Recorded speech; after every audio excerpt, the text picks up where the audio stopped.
It's your girl Merle, and today we're going to be doing something a little bit different from what we've been doing. I mean, it's still obviously gonna be vegan food. This time we're gonna focus it around one ingredient, and that ingredient, lentils. Yes, there's a bunch of different kind of lentils out there, but just viral TikTok lentil recipes, because you already know I am on TikTok. I'm paying attention. Okay, I went on there and I did my thing, scroll, scroll, scroll. I saw one lentil dish that looked really good and I thought, lentils. I don't nearly eat enough lentils, and I have so many lentils in my pantry because I intend to eat them and then I don't. Lentils are an excellent source of fiber. They are also a fantastic source of protein, which, you know, we be out here trying to get some protein. Look out, whoa, watch out. Sorry, I don't know why I just did that. So we're gonna be trying 3 viral TikTok lentil recipes. I'm excited. Showcase some new creators and learn some new lentil dishes, because frankly, we could all use some more legumes. Is a lentil a bean or legume? It's a legume. Follow up. What is the difference between beans and legumes? Beans are a type of legume, while legumes are a broader category that includes beans and other plants. Interesting. Lentils, if you don't know, are these little cute little disc-shaped legumes, and they come in like a whole host of colors. There's a beautiful spectrum out there, and they're all a little different. I once did a video on here where we made soy-free tofu using red lentils, so if you are interested in that, check that video out. It'll appear somewhere around here. So lentils are great. They're super healthy for you. Great form of vegan protein. Lots of fiber, heart health, iron. I've always been anemic. It's not just since I went vegan, so just zip it. The bottom line is lentils are lovely and we should all be eating more of them. Let's hop into the first recipe. For this first one, this video got like 3.9 million views by So Vegan, and it's a 1-pot lentil coconut curry soup. I don't know if curry and soup are redundant here, although I think soup would be dal. Whatever, that's what they called it, and that's what I put here. It's gonna be great, I'm sure. I love Indian food, and I love 1 pot, because less dishes, that can only be good. This recipe seems very straightforward. It seems pretty minimal as far as even ingredients. So the first thing we're gonna do is add 2 tablespoons of coconut oil. I'm using refined coconut oil as opposed to unrefined. The refined removes the coconutty taste. You probably don't need to, because this is gonna have coconut milk in it anyway, so it's gonna taste coconutty and it's coconut curry. Then we're gonna add some garlic and ginger. Hot tip with the ginger. Sorry, this is in a plastic bag, but I can guarantee you this plastic bag has been used multiple times. I freeze my ginger now, and it is a game changer. I'm so sorry. It's a game changer. It makes it last seemingly forever. Obviously nothing lasts forever. That's a deeper conversation, but it's so much easier to peel. You stick it in there, easier to peel, easier to grate. It's just all around a fantastic way to go about it, because I would get ginger, not be able to use the whole thing, and then it would go bad in my fridge and I'd feel really guilty about it. After we've added the garlic and the ginger, we're gonna cook that for about 2 to 3 minutes. And we want them to get kind of nice and golden brown, crispy a little bit. Not like crunchy crispy, but just a little brown. Then we're gonna stir in some cumin seeds, coriander seeds. I did not have coriander seeds, so I used cumin seeds, but I just used coriander powder, ground up. You can do that. I think it's okay. Don't make that be the reason you don't try this recipe. We gotta be loose, we gotta be flexible. And also we're gonna add in some turmeric. Cook that for another couple minutes, and then now wait a minute. Make sure you've rinsed your red lentils before you put them in, and then you can just stir them in there and let those cook for like a minute. Then we're gonna add some chopped or diced tomatoes, vegetable stock, and 3/4 of our coconut milk. And ideally you want to use a full fat coconut milk here. Mix that up, give it a little stir, stir, stir, and then bring that to a boil. Then we're gonna lower the heat and we're gonna simmer that for like 20 to 25 minutes. He didn't include a measurement for salt, so just salt to taste. I normally add salt in earlier, it just wasn't in the instructions, so I didn't do it till after, but normally I would add it in earlier. I also added some red pepper flakes because I like spice, and I need a little heat. And then that's it. We just serve it up looking gorgeous. Top it with some of your coconut milk and a little bit of cilantro if you want. You better believe that I only put the cilantro in here for the dressing and then immediately took it out afterwards because I hate cilantro.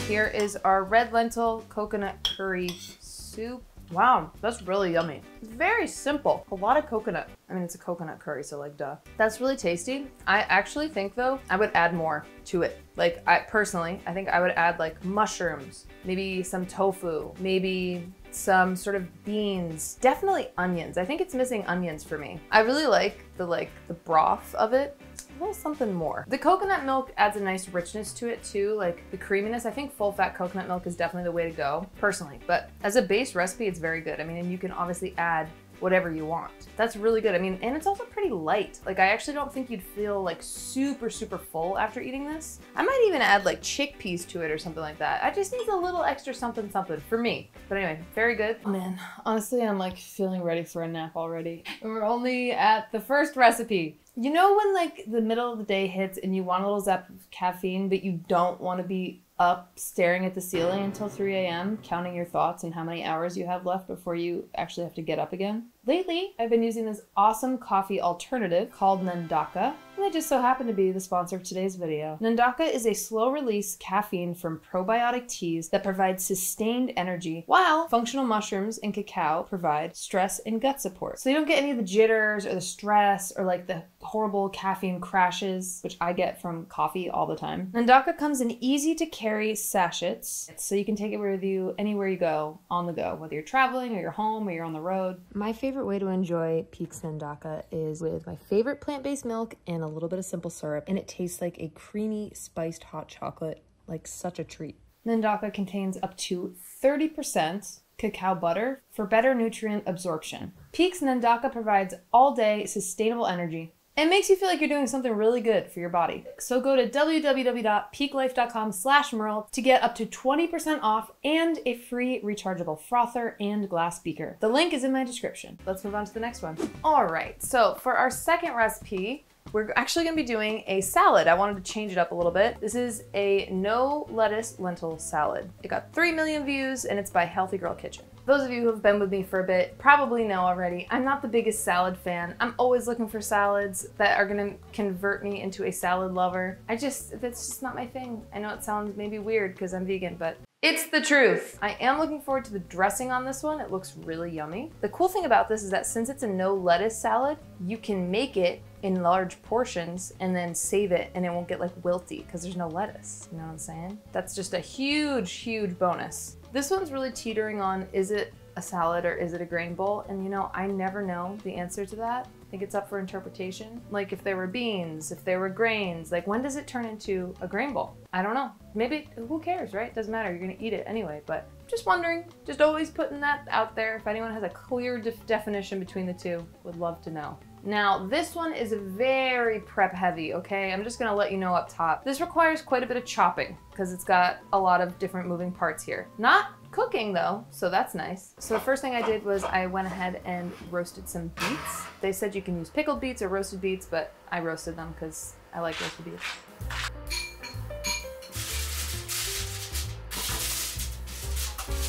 We're going to dice up all of our vegetables here. So we've got half a cup of diced tomato, 1 cup of yellow bell pepper diced up. We're gonna dice up some cucumber. I peeled the skin off the cucumber first. It was just my choice, but you can leave it on if you want. We're gonna dice about half a cup of red onion.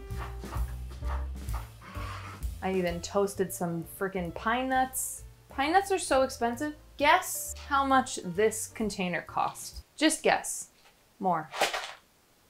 $11.24. That is highway robbery. I mean, they must be hard to grow, but still, that's crazy. I never have pine nuts. That was the most expensive ingredient in this whole entire video. And I think the volume of it is like the least, but I did it because I want to stick to the plan. And then we're going to whisk together our dressing. And for that, we're gonna have 1/4 cup of lemon juice, 1/4 cup of tahini, a tablespoon of olive oil, 2 teaspoons of maple syrup, 2 teaspoons of Dijon mustard, and then some salt and pepper, and I just used garlic powder. Whisk all that together till it comes together nice and smooth and creamy. It looks really good, smells really good. And then we assemble. So we're gonna toss in our lentils, chickpeas, tomato, our pepper, cucumber, red onion, beets, pine nuts, and then I minced together some fresh mint and fresh basil. And then you just top the whole thing with your dressing, and then you mix that up. It looks really gorgeous, like to the point where I wish I didn't have to mix it up because it looks so pretty, and I do wish that I hadn't like scattered the pine nuts all over the place. I should have kept it in order, but whatever.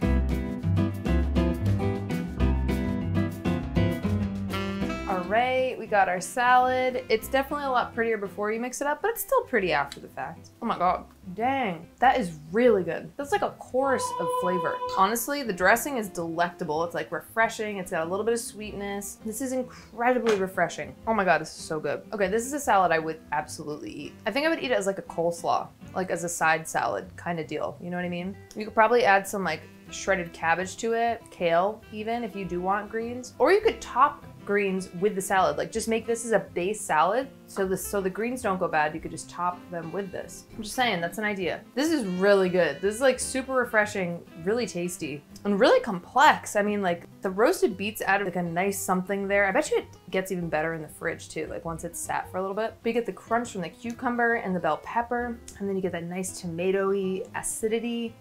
Why did I say it like that? And then you've got the sweetness from the dressing and a little bit of tanginess from the dressing.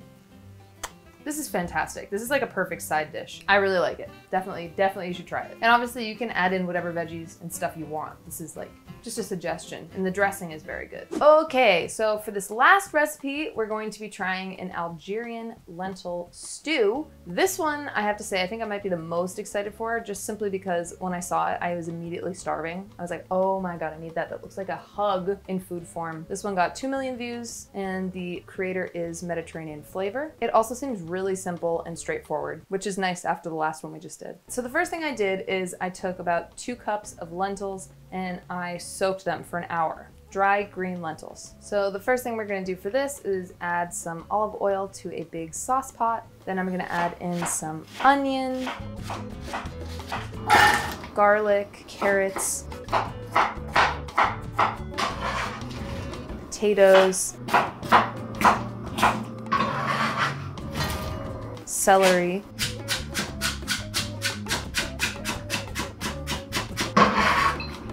I'm gonna mix that. I have that over like a medium-high heat. I kind of want it to get nice and browned and like a little bit of a crisp on it. You know what I mean? Just get it going in there a little bit. I did that for about 3-4 minutes. Then I added in 1/3 cup of vegetable stock. Then I added in some ginger, the frozen ginger, don't forget, cumin, turmeric, and then the special spice was ras el hanout. I think that's the closest I'm gonna get to pronouncing that correctly. This was on an account called Mediterranean Flavor under their playlist North African Recipes. So I bought that spice, I think it was like $7. Spice vendors across North Africa each have their own secret recipe for this blend, which means head of the shop. Combines all their best spices in one place. Coriander seeds, ginger, clove, turmeric, spices, just spices in general, and sunflower oil. She said you could also use like 7-spice blend as well. She gave a couple other alternatives. You can just literally Google what to use to substitute it if you don't have it or can't find it. I got mine at Whole Foods though, so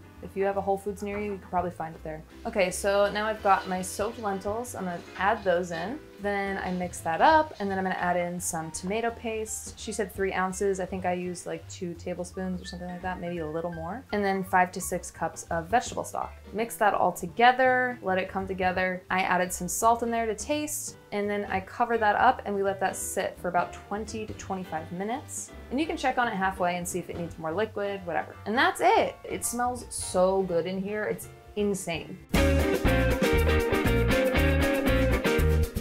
All right, let's try this stew. It's our last one. It truly smells so good.